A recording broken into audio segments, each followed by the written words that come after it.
Adilabad parliament స్థానాన్ని కైవసం చేసుకునేందుకు కాంగ్రెస్ వ్యూహాత్మకంగా అడుగులు వేస్తోంది. బీజేపీ సిట్టింగ్ సీటును తమ ఖాతాలో వేసుకోవాలనే ప్లాన్లో ఉంది. దీనిలో భాగంగానే ఆపరేషన్ ఆకర్షకు తెరతీసింది. స్థానిక కేడర్ వద్దంటున్న బీఆర్ఎస్ నేతల్ని చేర్చుకుని పార్టీని బలోపేతం చేసేందుకు ఈ స్థానం ఇన్ఛార్జి మంత్రి సీతక్క ప్రయత్నిస్తున్నారు.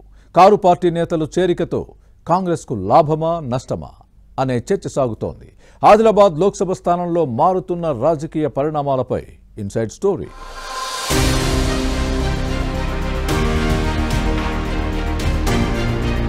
ఆదిలాబాద్ పార్లమెంటు సీటుపై కాంగ్రెస్ ప్రత్యేక ఫోకస్ పెట్టింది.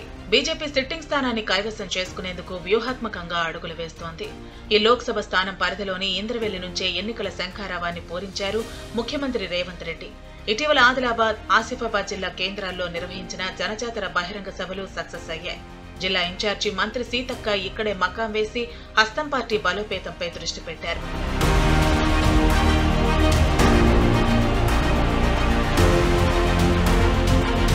వాస్తవానికి గతేడాది నవంబర్లో జరిగిన అసెంబ్లీ ఎన్నికల్లో ఈ పార్లమెంటు సీటు పరిధిలోని ఖానాపూర్ అసెంబ్లీ స్థానాన్ని మాత్రమే కాంగ్రెస్ గెలుచుకుంది. ఆదిలాబాద్, నిర్మల్, సిర్పూర్, ముథోల్ శాసనసభ సీట్లలో బీజేపీ విజయం సాధించారు.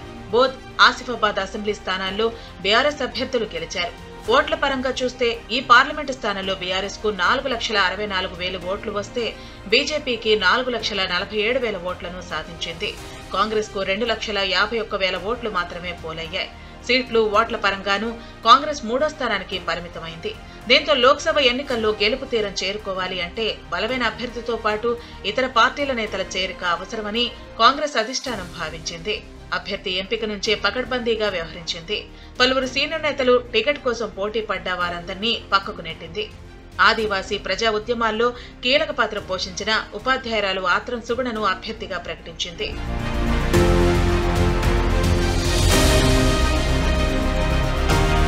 మరోవైపు చేరికలను ఉధృతం చేసింది కాంగ్రెస్.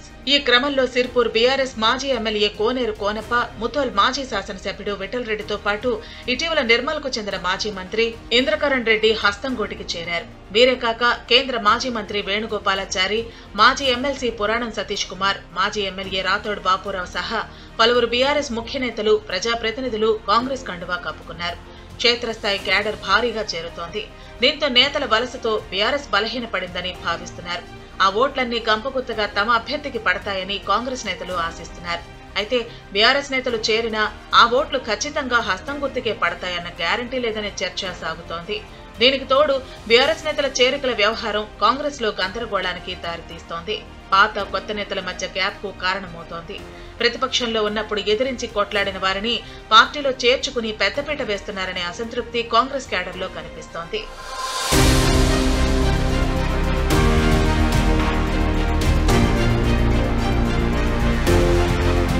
ముథోల్ నియోజకవర్గంలో మాజీ ఎమ్మెల్యే నారాయణరావు పాటిల్ గత అసెంబ్లీ ఎన్నికల్లో కాంగ్రెస్ నుంచి పోటీ చేసి ఓడిపోయారు.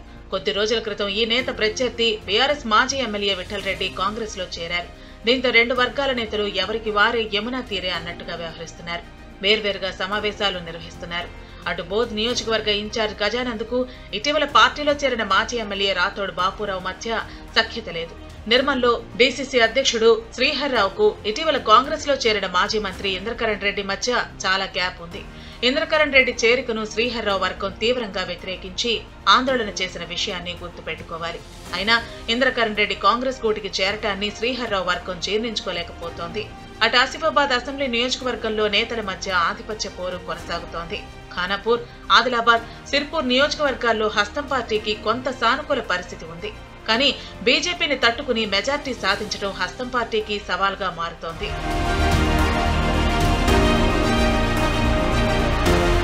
ఈ నేపథ్యంలో పాత, కొత్త నేతలను ఏకతాటిపైకి తెచ్చేందుకు మంత్రి సీతక్క ప్రయత్నాలు చేస్తున్నారు. ఎంపీ సీటు గెలవాలి అంటే బలమైన నేతల చేరిక అవసరం అంటున్నారు. అందుకే అధిష్టానం ఆదేశాల మేరకు ఇతర పార్టీల నేతలను చేర్చుకోవాల్సి వస్తోందని అసంతృప్త నేతలకు నచ్చచెబుతున్నారు. ఆదిలాబాద్ పార్లమెంటు స్థానం కాంగ్రెస్ లో భవిష్యత్ రాజకీయ పరిణామాలు ఎలా ఉంటాయో చూడాలి మరి.